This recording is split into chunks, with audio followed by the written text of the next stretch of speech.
Evening all, Silverbolt here, back for another Transformers review. You're going to like this one. I know I will.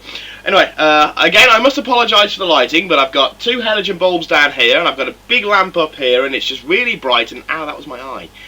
Anyway, but on with the review anyway, despite the fact I look like a disembodied head, but here we go. Right, here we have Sideswipe. Lamborghini Countach, as I was reliably informed for anyone who's read the comments on my Sideswipe video, so thank you. I can't quite remember your name, but thanks anyway.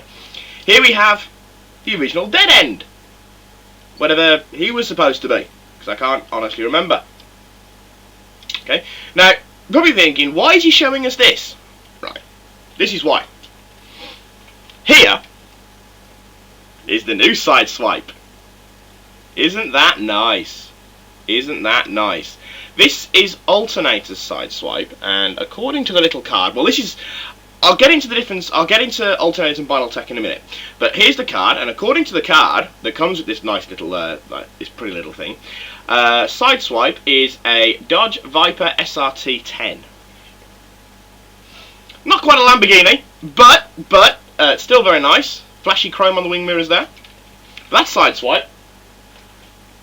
Oh, by the way, this video is probably going to run into two parts, because when I start talking about these toys, whoosh, everything goes out the window. Here is Dead End. Now look at that beast. Again, he is a Dodge Viper SR10. SRT10, sorry. I've just read it on the back. However, with Sideswipe he's a convertible, with Dead End he's not a convertible. Now these are the Alternator range. Okay, now that's vehicle mode, right? And I'm just going to go into...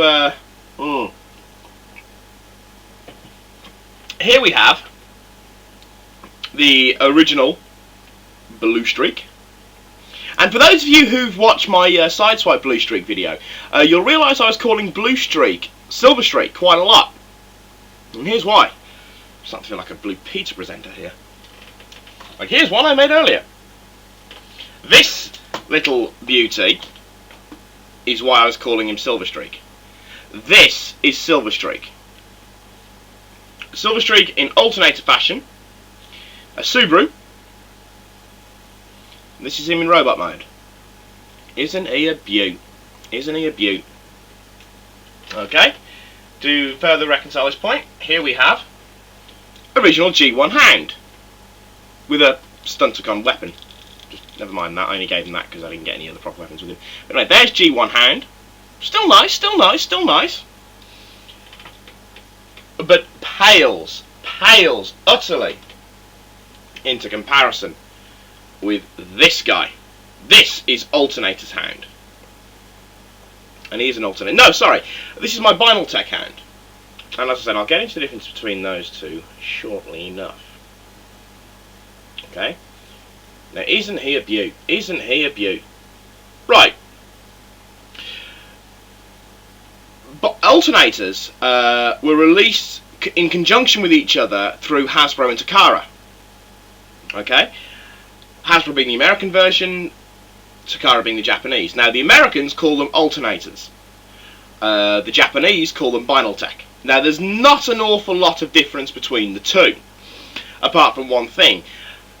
If you get an alternator, and if you even get, say, its equivalent in Binaltech, say you get blue alternator tracks, who I do have, who is Hummer, and say get the yellow tracks, which is in Binaltech, you'll notice the difference immediately in that, because they're American, and because the Americans do it the cheap way, they're plastic, whereas the Japanese, they're die-cast metal, and there's a considerable weight difference in them, and it's like, wow, oh my god, there's a considerable weight difference in them.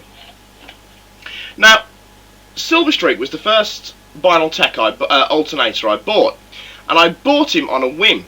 I was looking in Woolworths, which is a store in the UK, which is a chain store in the UK, and I picked up the Giant Starscream because he was in there for half price, and I picked up Cybertron Soundwave, and I'd seen these around Transformers alternators, and I hadn't thought much of them, to be completely honest. I didn't think an awful lot of them. And I thought, and I was shopping as well for my girlfriend's birthday. So what I said, well, if I'm going to get an alternator, then I'm going to pick up something for my girlfriend as well, and I did. £20 bloody teddy puppy. Oof.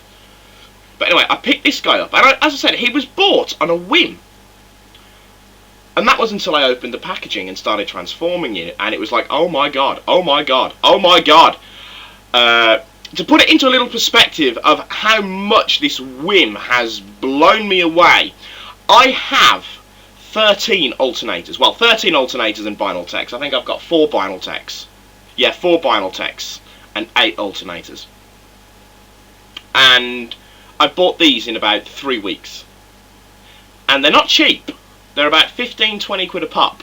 So they're not cheap. And even on eBay, you could still end up paying about 30 quid for them. But that's how much these toys have got me. They are absolutely beautiful toys. Absolutely beautiful. I'll get onto the toys in a bit. There is a storyline to Vinyl Tech. Now, I don't have any of the comics for it, because there's no cartoon for it, obviously, but I don't have any of the comics for it. So the information that I know, I've pulled off Wiki. So if it is wrong, then you'll have to excuse me. Now, the alternator storyline is basically this. By 2003, anyway, the Autobots and the humans have obviously got a full alliance going on. Sorry, I'm keeping it on the time here. As I said, when it comes to these guys, I talk. I've got a full alliance going on, and the EDC's been created and things like that. However, that ever-loving Combaticon Swindle gets his hands on a modified version of Cosmic Rust and unleashes it on the Autobots. And a lot of the Generation 1 characters are hit by this plague, and it renders them virtually useless, including people like Trax, Sideswipe, Sunstreaker, Bluestreak. They're all hit by this Cosmic Rust plague that obviously is in the first cartoons, and it's the first time you see Perceptor, if I recall, trying to save Megatron. But they're all hit, and it looks like the Autobot cause is well and truly fucked.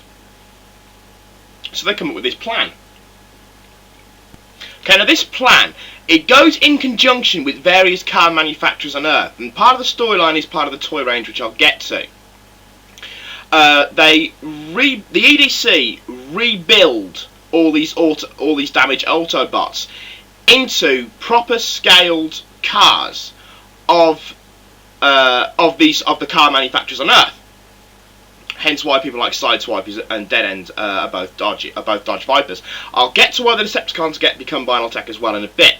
Now, the Vinyl Tech project, Bluestreak is the first, but he has instability problems, and it had to go through several tests before he was cleared. During the process, he was renamed into Silverstreak, kind of like Bumblebee becomes Goldbug, which was annoying. But anyway, now Sideswipe, when he's redone in Vinyl Tech, gets a Torque 3000 operating computer from Quantum Mechanics. Hound actually volunteers to do it. Okay, Hound volunteers to do it himself. And Trax, and they've even managed to put in the argument as to why you can get Trax in both blue and yellow, because Trax can actually alternate his colour. I don't think in Vinyl Tech he can still fly, which is a bit of a bummer.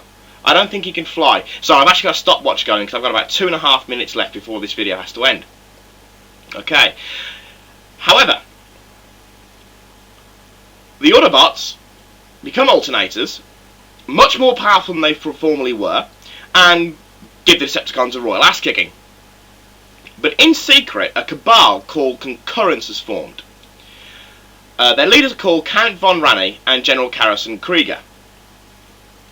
And they're backed by Lord Chumley.